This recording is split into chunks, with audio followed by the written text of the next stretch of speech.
షార్లో తీవ్రవాదులు ఉన్నారన్న phone call తో పోలీసులు సిఐఎస్ఎఫ్ బలగాలు అప్రమత్తమయ్యాయి. నెల్లూరు జిల్లా శ్రీహరికోటలో ముమ్మరంగా తనిఖీలు నిర్వహిస్తున్నారు. చెన్నై కమాండ్ కంట్రోల్ సెంటర్ కు బెదిరింపు కాల్ వెళ్లింది.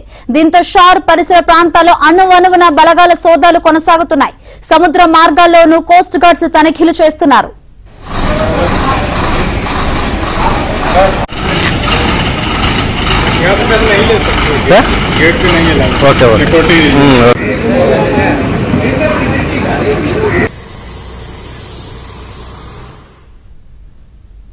షార్లో తీవ్రవాదులు ఉన్నారన్న ఫోన్ కాల్ తో పోలీసులు సిఐఎస్ఎఫ్ బలగాలు అప్రమత్తమయ్యాయి.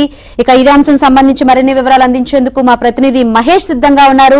మహేష్, పోలీసులైతే అన్ని కోణాల్లోనూ తనిఖీలు చేస్తున్న పరిస్థితులు అయితే కనిపిస్తుంది. అసలు ఈ ఫోన్ కాల్ ఎక్కడి నుంచి వచ్చింది? ఏమైనా ఆకతాయిలు పని అనుకుంటున్నారా ఏంటి? అసలు ఏం చెప్తున్నారు? శంకరి, యాక్చువల్ గా అర్ధరాత్రి సమయంలో చెన్నై పోలీస్ కంట్రోల్ రూమ్ కి గుర్తు తెలియని వ్యక్తులు ఫోన్ చేశారు. షార్ లో బాంబులు పెట్టారు, తీవ్రవాదులు ఉన్నారంటూ వాళ్ళ సమాచారం ఇవ్వడం జరిగింది. అయితే ఇది ఆకతాయిల పన లేక నిజంగానే ఉందా అనేది అర్థం కాని పరిస్థితి. దాంతో ఒక్కసారిగా బలగాలు, అన్ని బలగాలు కూడా అప్రమత్తమయ్యారు.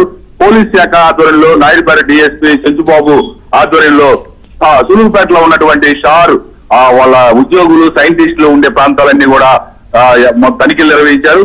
ఇక షార్ అనేది ప్రధానంగా చూస్తే చుట్టూ వాటర్ ఉండి ఒకే ఒక్క మార్గం ఉండే, రోడ్డు మార్గం ఉండే ప్రాంతం అది ఒక దీవి ప్రాంతం.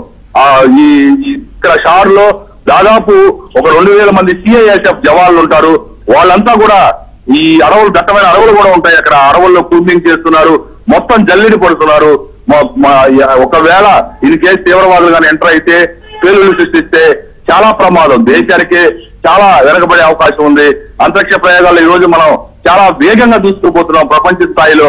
అలాంటి క్రమంలో ఏదైనా జరిగితే ఇబ్బందిని పెద్ద ఎత్తున సిఐఎస్ఎఫ్ జవాన్లందరూ కూడా ఆ అడవులన్నీ జల్లిడి పడుతున్నారు. మరోవైపు ఏదైతే బిల్డింగ్లు ఉంటాయో కంట్రోల్ రూమ్స్ అన్ని కూడా చెక్ చేస్తున్నారు. లోపల కూడా కొన్ని కాలనీలు ఉన్నాయి, ఆ కాలనీలు కూడా తనిఖీ చేస్తున్నారు.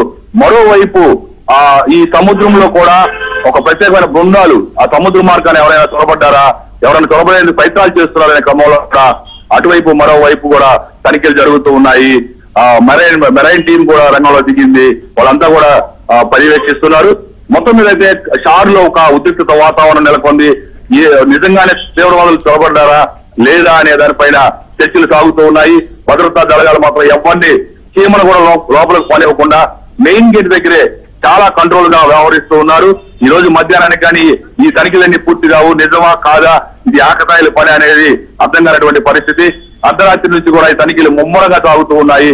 తీవ్రవాదులు అయితే ప్రవేశించేదానికి అవకాశమే లేదు. కారణం ఏంటంటే ఈ షార్ చుట్టూ కూడా మత్స్యకార గ్రామాలు, దీవులు ఉన్నాయి. ఆ మత్స్యకార గ్రామాలు, ఆ ప్రజలు చేపల వేట సాగిస్తూ ఉంటారు. ఏ క్షణాన ఎవరు గుర్తు తెలియని వ్యక్తి వచ్చినా కూడా ఇమ్మీడియట్ గా షార్ లో ఉండే సిఐఎస్ఎఫ్ వాళ్ళు సమాచారం ఇస్తుంటారు. స్థానిక పోలీసులు కూడా సమాచారం ఇస్తుంటారు.